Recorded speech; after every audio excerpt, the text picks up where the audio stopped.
Before we get involved in the feedback issue, as a loud professor from New York, I normally don't have problems being heard. I could do this tone or I could put on the microphone. Folks in the back? Perfect? All right. There you go. Unless you like feedback, in which case we could all pretend that we're at my 7th grade dance. All right. So before we begin, I would just like to point out the most wonderful introduction to this, which is killing librarianship. But I don't know if you noticed on the way in through this door, this is the sign telling you what was coming up.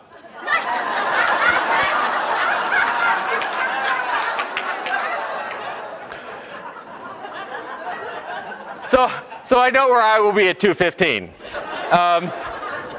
That was good. What will kill our profession is not ebooks, Amazon, or Google, but a lack of imagination. I've looked through the program. You guys have a great couple of days ahead of you, and there's full of content from everything from social networking and collection development and change management and dealing with unruly patrons, and apparently a whole session on dealing with unruly keynotes. And as a keynoter, this is fabulous because when you're part of such a strong presentation, there's absolutely no obligation to have content in your presentation. So I'm going to take that advantage of that and not have any content to what I'm going to say. But what does this mean? What this means is it was in the midst of a wonderful talk. It was in Edmonton, Alberta, and this line came out, and people seemed to like it, but no one quite knew what it meant. But what it means is that we live in an era when we need to think big. So what I would ask you to do for the next 45 minutes or so is take advantage of the fact that you're not sitting in a library trying to figure out where the toner cartridges are, pointing to where the bathroom is. Or, as I understand it, the #1 reference question has been replaced. It is no longer where's the bathroom, it's now have you found a USB stick. Is that, all right. So, let's take advantage of the fact that we're in lovely Burlington, and it's 43 degrees outside, we don't want to go anywhere. And spend some time thinking big, because we are in a time where we desperately need to think big. We are in a time where everyone uses the word unprecedented after every other statement, right? Somewhere someone's talking about an unprecedented challenge in accountancy or something of that nature, right? Everyone's dealing with unprecedented change, great change, whatever. And it's true. That's the worst part of it, right? The worst part of it is we do live in an era where we are faced with enormous challenges, where we are faced with big problems. And this is not the time to shy away from them. This is not the time, if we're going to talk about what the new normal is, the new normal can't be introversion hiding in our shelves, hoping it goes away.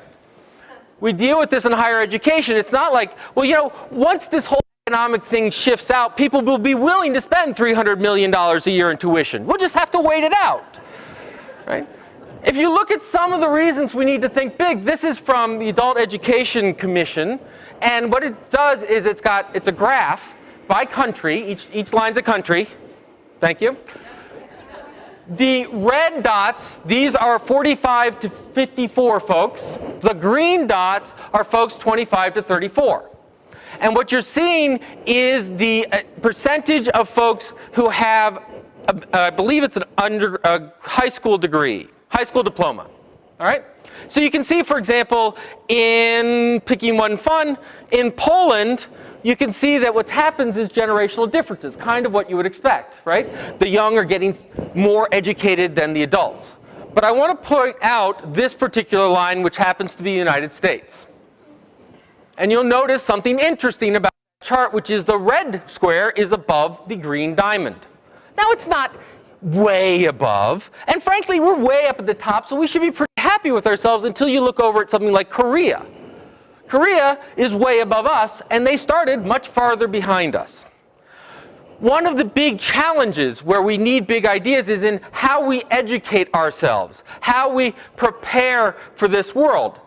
We hear all the time that education is vital, that college education is important, that college is the key to innovation, economic development, la, la, la, la, la, and I'm a professor, so I throw that line out whenever I can. except that we happened to 2010 was the first time where academic debt surpassed credit card debt in this country. And it is not because we've been paying our credit cards back so well. And partly it is. We've been doing pretty well. It turns out that when you don't eat, you don't charge a lot of things. But that graph's going down sort of like inch by inch, and the academic one's doing this. This chart shows since 1982 the growth in percentage growth in different areas. College tuition's at the top at about 450%. Medical care is only 250%.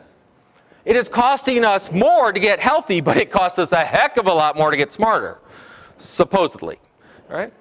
Now, this in the midst of the most dramatic wage and wealth distribution in this country, that we see that the top 5% control something like 60% of the wealth in this country. We're dealing with the shrinking middle class, that we are in almost a 10% unemployment, over that in certain sectors, so that 1 out of 10 people you know has been laid off.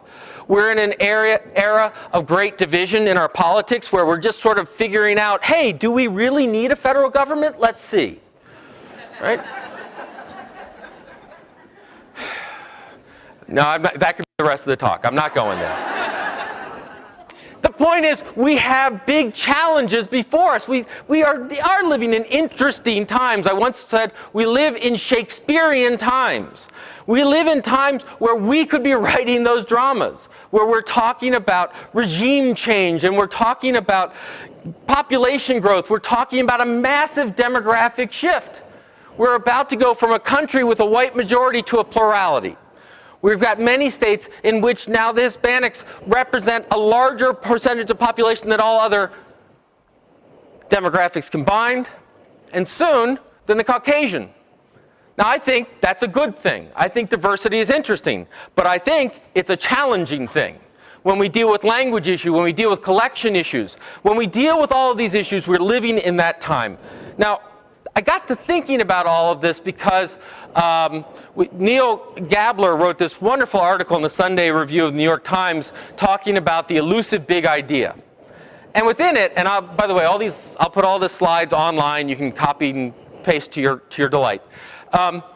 He talked about we're sort of at the death of ideas, that we're at a post-idea economy.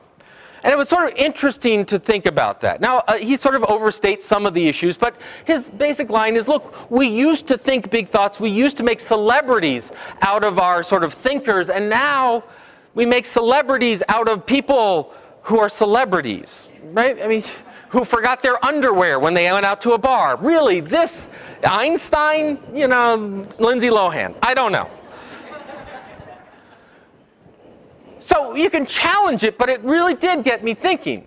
And what it got me thinking about is that if libraries and librarians are in the knowledge business, if we're in the learning business, if we're in the education business, and I argue that we are, we actually have two rather amazing challenges before us. Now, the first one I'm going to pick on is the obvious one, right? So if you haven't seen it, go read this lovely article, Save Our Libraries, Fire the Librarians.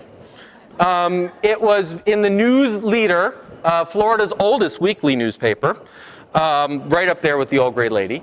And Mike Thompson wrote this, and it's just lovely, right? Why do we need a new library? I don't know how old, but why do we need a new library? Get those kids off my yard, whatever it is. And I know it's deathly to bring up large blocks of text, but it's so worth it. Stick with me for a moment. While local taxpayers pick up the biggest tab for America's libraries, most librarians are little more than unionized pawns for the social activist bosses of the American Library Association. Wow, all right.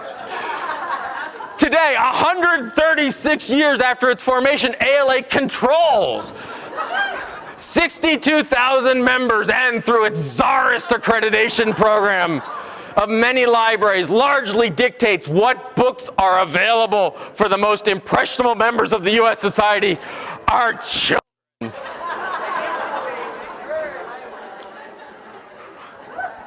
I hear you, comrades, I really do. I was called a communist for the first time the other day. I thought, you know, it's interesting when someone does that, you have an interesting reaction. The first one is, but I buy stuff, right? And the second one is, what are you wearing, a leisure suit? Communism? Really? Come on. All right. And when that person hears this webcast, I can't wait for the comments. Anyway, so we have this line, right? We go and we talk to librarians, and many a librarian has come up and said, the Tea Partiers are destroying us. I got people who don't understand. People don't believe in libraries anymore. People are small-minded. People are... And I'm not going to be here to argue that everyone has an equally valid thing to say about the world, right? So we have this sort of anti-intelligentsia, anti-library feel out there. And it is very real. We are dealing with that, and we have to deal with it. And I think that's kind of interesting. But what really got me thinking about the big idea one was that I think we have a rather interesting second front that's opening up, second problem. And it can be represented by this. Now, I don't know if you know what Clue is. Clue is the next big thing. What Clue does, and I know you can't read that, so I'll tell you, you can go with your smartphone and walk through New York City, and when you have to go to the bathroom, I'm not making this up, you can rent people's bathrooms. I don't know if it's by the hour. I don't... Right? And if you don't like this one, here's another one. FakeGirlfriend.co. Now this one you probably can read, so you're welcome to try it out on your phones. Now, you save this number, it says girlfriend, you send a text to this number, and what happens is you'll get responded with a random girlfriend-esque message. About a minute later, the fake girlfriend will call you with a pre-recorded message, and after you hang up, tell everyone how great your girlfriend is. That's just so sad, you know? The reason I bring this up is that this is a startup, and my God, someone will probably give them a check, right? The opposite side of this equation from people who don't necessarily believe in libraries' missions, in knowledge and education, all this other stuff, is those that seek to take ideas and monetize them as fast as they can. Right? That what we have is we have a plethora of small ideas. And these small ideas aren't bad. It's just a matter that there's this drive to monetization. That the way that all economic development is going to happen in Connecticut or Rhode Island or here in Vermont is that everyone's going to start their own business. And I think there's actually a lot of valid, and we're going to talk about a lot of valid things to entrepreneurship, to innovation, to startups. But the problem is it quickly becomes, why think about it if you can't monetize it? And what you can monetize tends to be a lot smaller than the issues that we're facing. That what we, you know, wow, we can do moped delivery of cat food. Get me to a venture capitalist and let me patent that before anyone does it, right? This doesn't say, hey, we can solve democracy, right? How do you monetize, well, once again, monetizing democracy, we have the federal government, but we'll keep going. What we have are things like this Me Too mentality, that we go in and, well, it's Facebook, but it's not exactly Facebook, right? It was like when Google Plus came out. What's Google Plus? Facebook with circles.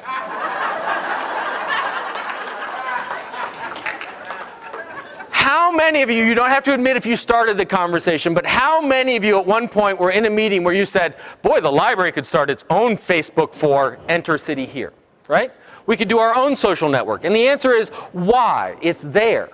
But we get this shows up in things like patent trolls. There are huge industries, huge companies that do nothing but own intellectual property for the only purpose to go sue people who are actually producing things.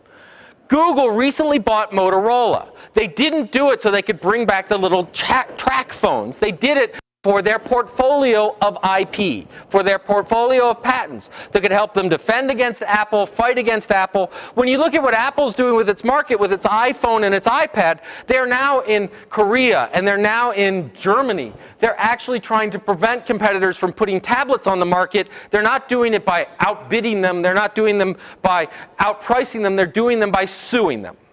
They're saying this is too like our IP, sue them. Now, I want to be really clear. I am not a communist. And so I believe in intellectual property. I believe there's an appropriate use of intellectual property, but we're getting to the point when Amazon can patent the idea of one-click purchasing. We've gone a bit too far. All right? So you have this opposite pressure on libraries. Why